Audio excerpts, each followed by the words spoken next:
Hello everyone, welcome to Step Up Academy. I am Ruchi Upadhyay, your chemistry mentor. Class 9 का last chapter chemistry का चल रहा है and that chapter is structure of atom. और आज topic लेकर आई हूँ क्या, डिस्कवरी ऑफ न्यूट्रॉन। भाई डिस्कवरी हो चुकी इलेक्ट्रॉन की, डिस्कवरी हो चुकी प्रोटॉन की। दोनों के ही प्रीवियस वीडियो आप जाके देख सकते हैं, बहुत ही अच्छे तरीके से समझाया हुआ है कि भाई इलेक्ट्रॉन की डिस्कवरी की तो किसने की थी, थॉमसन जी ने।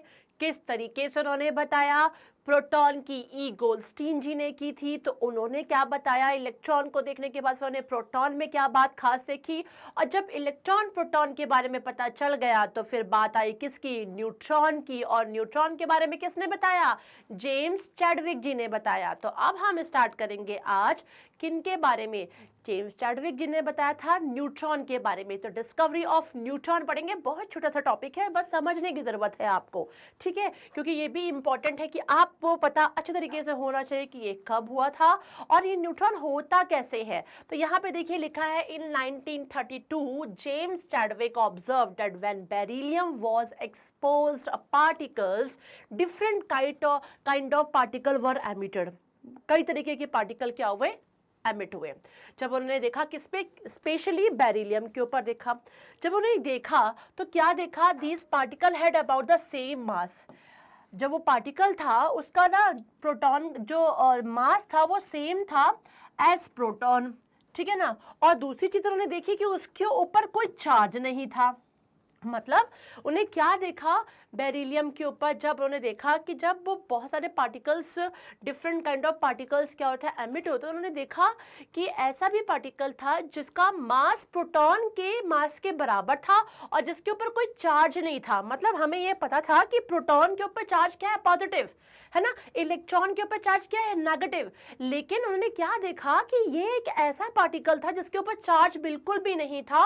और दूसरी चीज उन्होंने क्या देखी कि उसका जो मास था प्रोटॉन के मास के बराबर था। ये चीज उन्होंने देखी तो उन्होंने बोला कि फिर इसका नाम, तो उन्होंने देखा इट हैज नो चार्ज। अब नो, जिसके ऊपर कोई चार्ज नहीं है तो हम लोग बोलते हैं न्यूट्रल है ना, ना पॉजिटिव ना नेगेटिव, न्यूट्रल। तो न्यूट्रल से एक दिखा दिमाग में आया, तो क्या दिमाग में आया कि भाई ये न्यूट्रॉन क्यों ना इसका नाम रख दिया जाए। इलेक्ट्रॉन नेगेटिव चार्ज था, मतलब प्रोटॉन जिसमें पॉजिटिव चार्ज था और इसके ऊपर कोई चार्ज नहीं था। तो न्यूट्रल से उनको दिमाग में आया क्या, न्यूट्रॉन, कि यस हम इसका नाम क्या बोलेंगे, न्यूट्रॉन बोलेंगे।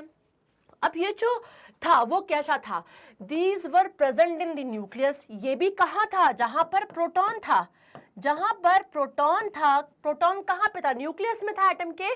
तो जहां प्रोटॉन था वहीं पे बैठा हुआ था क्या, न्यूट्रॉन भी। अब ये न्यूट्रॉन जो बैठ गया तो ये दोनों के दोनों सेम ही जगह पे बैठे हुए थे। तो neutron are present in the nucleus of all the atom except hydrogen. Hydrogen में क्यों नहीं होता, क्योंकि आपको भी पता है बच्चों 1 होता है इसका एटॉमिक नंबर। अब 1 एटॉमिक नंबर है तो आप समझ रहे हो, एटॉमिक नंबर 1 है तो प्रोटॉन नंबर क्या हो जाएगा, 1 हो जाएगा। और इसका मास नंबर भी 1 होता है और 1 - 1 इज 0, तो मतलब न्यूट्रॉन इज 0 हो जाएगा यहाँ पर। तो यहाँ पर बात आई कि भाई हाइड्रोजन को छोड़ के सभी में देखा गया तो प्रोटॉन और न्यूट्रॉन कहाँ थे, न्यूक्लियस में थे। मतलब जितने भी एलिमेंट हैं, जितने भी एटम हैं हमारे, वो सभी एटम के प्रोटॉन और न्यूट्रॉन एक्सेप्ट हाइड्रोजन कहाँ पे थे, न्यूक्लियस में थे। तो उन्होंने देखा भाई ये न्यूट्रॉन भी क्या है, न्यूक्लियस में प्रेजेंट है। As proton and neutron are both present in the nucleus, तो उन्होंने क्या बोला, इसका एक अलग भी नाम बोला दोनों का साथ में, they are together known as nucleons. इनको साथ में क्या बोलते हैं, न्यूक्लियॉन्स बोलते हैं, क्योंकि जब ये साथ में तो प्रोटॉन न्यूट्रॉन कहाँ है, न्यूक्लियस में है। तो साथ में वो क्या बोला जाता है, न्यूक्लियॉन बोला जाता है। बच्चों ये ध्यान रखिएगा। इस तरीके से एक छोटी सी बात मैंने आपको बता दी न्यूट्रॉन के बारे में, कि न्यूट्रॉन इलेक्ट्रॉन और प्रोटॉन के बाद आया, पता चला। और वो भी कैसे, जब इलेक्ट्रॉन पता चला कि yes it has negative charge, ठीक है, किस तरीके से वो पॉजिटिव चार्ज, मतलब कहाँ की तरफ वो अट्रैक्ट हो रहे थे, रेज जा रहे थे। तो थॉमसन जी ने बहुत कुछ जब टेस्ट किया तो पता चला कि इट इज इलेक्ट्रॉन, नाम दे दिया उसका इलेक्ट्रॉन, ठीक है ना, कैथोड रे ना बोल के उन्हें बोला भाई ये तो इलेक्ट्रॉन है। फिर आ गए अर्न्स्ट रदरफोर्ड, सॉरी गोल्डस्टीन जी। अब ई गोल्डस्टीन जी आए तो उन्होंने बोला भाई इलेक्ट्रॉन दिमाग में तो बैठे थे, तो इलेक्ट्रॉन से प्रोटॉन की डिस्कवरी अच्छे तरीके से हो गई।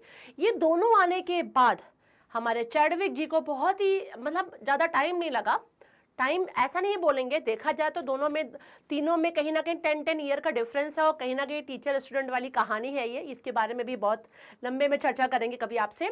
तो ये कहानी ऐसी है कि पहले थॉमसन जी ने अपना काम किया, देन गोल्डस्टीन जी आए, एंड देन फिर उसके बाद चैडविक जी ने बोला भाई न्यूट्रॉन भी है जिस पे कोई चार्ज नहीं है, लेकिन उसका जो मास है प्रोटॉन के मास के बराबर है, और वो कहाँ है, वहीं पर है जहां प्रोटॉन है। और इस चीज को दिमाग में लगाते हुए उन्होंने बोला कि इट इज अ न्यूट्रॉन, ये न्यूट्रल है मतलब न्यूट्रॉन है, और ये दोनों साथ में रहते हैं न्यूक्लियस में, इसलिए इनको क्या बोला गया था, न्यूक्लियॉन्स भी बोला गया था। इतना आपके लिए जानना काफी है। नेक्स्ट वीडियो में लेकर आऊंगी कि इनकी properties like electron, proton, neutron, तो उनका मास कितना होता है, चार्ज कितना होता है, आपको ये जानना जरूरी है, क्योंकि हमें आगे कैलकुलेशन भी करने पड़ेंगे, इलेक्ट्रॉन प्रोटॉन नंबर्स और न्यूट्रॉन नंबर्स हमें निकालना पड़ेगा, तो कैसे निकालेंगे सब चीजें हम जानेंगे। तो टाइम होता है लाइक करने का, सब्सक्राइब करने का, बेल आइकॉन को क्लिक करके रखने का। Thanks for watching this, bye bye.